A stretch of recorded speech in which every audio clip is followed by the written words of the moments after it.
Hey folks, welcome back to the channel and another update for Tarkov, a Today in Tarkov, or TIT as the community has come to lovingly call it.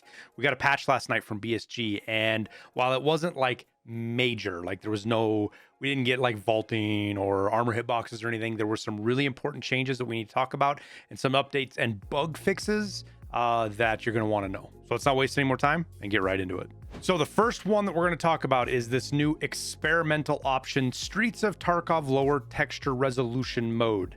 It's been added to the graphic settings, and it's going to reduce RAM consumption with Streets of Tarkov specifically. BSG says they recommend this with PCs less than 32 gigabytes of RAM, but even if you have 32 or more, I would recommend playing around with this to see how it impacts your system, if it helps it, if it makes it worse.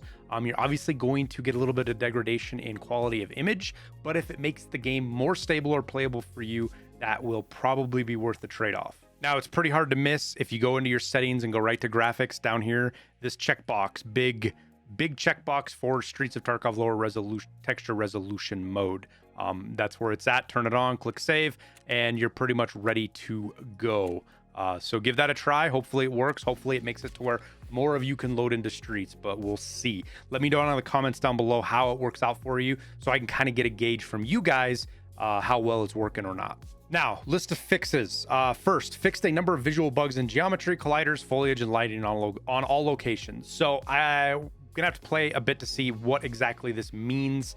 I suspect things like the little flickers of lights and stuff we've seen, this wipe specifically, it's been around for more than this wipe, but I've noticed it more this wipe specifically than I did last wipe.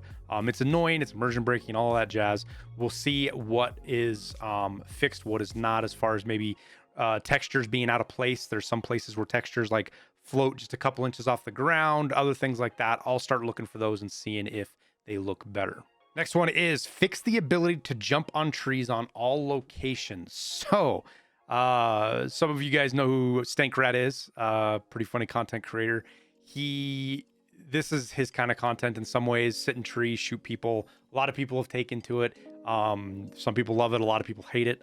I hate finding people in trees. It really sucks. So they are working to take that out. This is the first time I've seen them really answer directly and say that they don't intend for people to be in trees.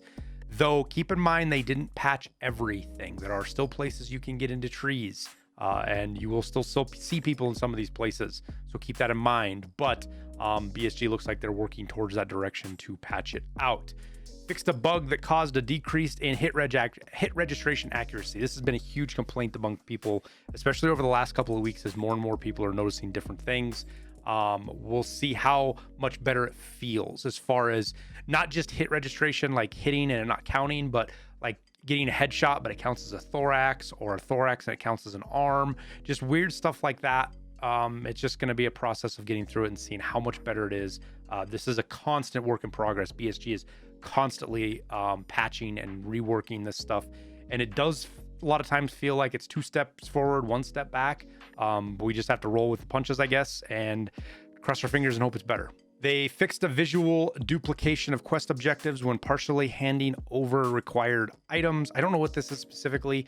There are lots of little bugs with the quest system and stuff, so hopefully this fixes it for some folks.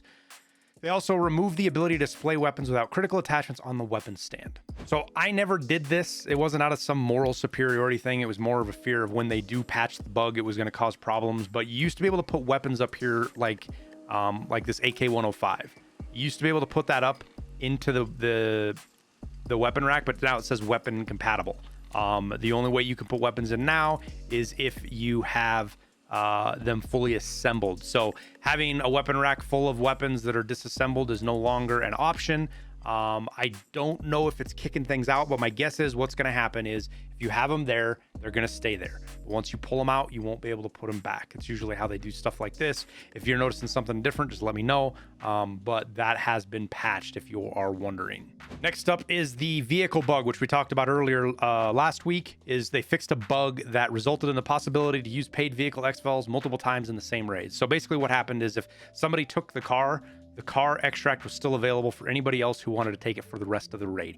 Even though the car wasn't there, you could walk up to the space, you'd get the option, you'd pay the money, the countdown would start. So right now that's going to change. So don't expect to be able to take car out unless you're the first one there. It's going to go back to the old way. It's funny how quickly you can get used to some of these bugs.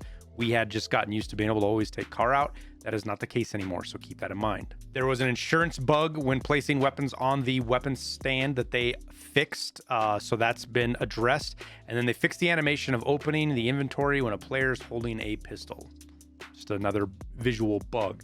So that covers the bugs. Real quick, I want to make a quick mention about the roadmap. I'd been talking a while about stuff being here in the middle. Maybe we get it mid-wipe. All of this stuff in blue is probably going to be with the winter patch now. I double checked with BSG. They didn't give any dates. They didn't say anything for sure, but they said don't expect any of this until the winter update. So sad stuff there. We're not going to get any interim stuff, and that makes me question how much of it we're actually going to get, if we're going to get all of it, if they're going to do partial bits of it. I don't know.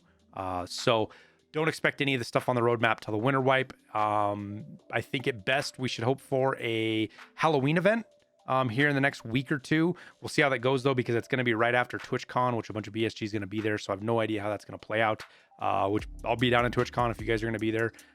Look me up. See if you want to come say hi. We'll probably try to arrange a meetup somewhere, or I'll just hang out with one of the other content creators that are doing it. Not really my thing. I'm not super into that. I don't know how to do it. I've never done it before. So we'll just kind of play it by ear down in Vegas. And then lastly, a little bit of news, unconfirmed as of yet, because like I said, the wiki isn't updated on it. Oh, they did just update it. I refreshed it. I don't know if you saw that, but they changed. The cultist spawns have been increased everywhere except factory. Factories, they're still 2%, but customs is now 15%, woods is 15%, shoreline is 12%. So that is the spawn rates for cultists. It has been increased. So if you're looking for them for any of the number of quests, or just because you're weird and you like fighting them, which I don't know why you would do that, but to each their own, I guess, there are more available and easier to find. But that wraps up the video. Appreciate you guys hanging out, watching the whole thing if you did. Don't forget, I have my music. I try to shout it out at the end of the video. I should probably do it sooner so more people see it, but I have my own music. Links down in the description. It's free to listen to. It supports me. It's a lo-fi music inspired by some of the music I like. It is, like I said, free to listen to. It's also available for content creators to use in their content if they want, without the fear of DMCA takedowns or copyright strikes. We created it for the community to use, not just for me. So you can use it anywhere and you don't have to worry about it.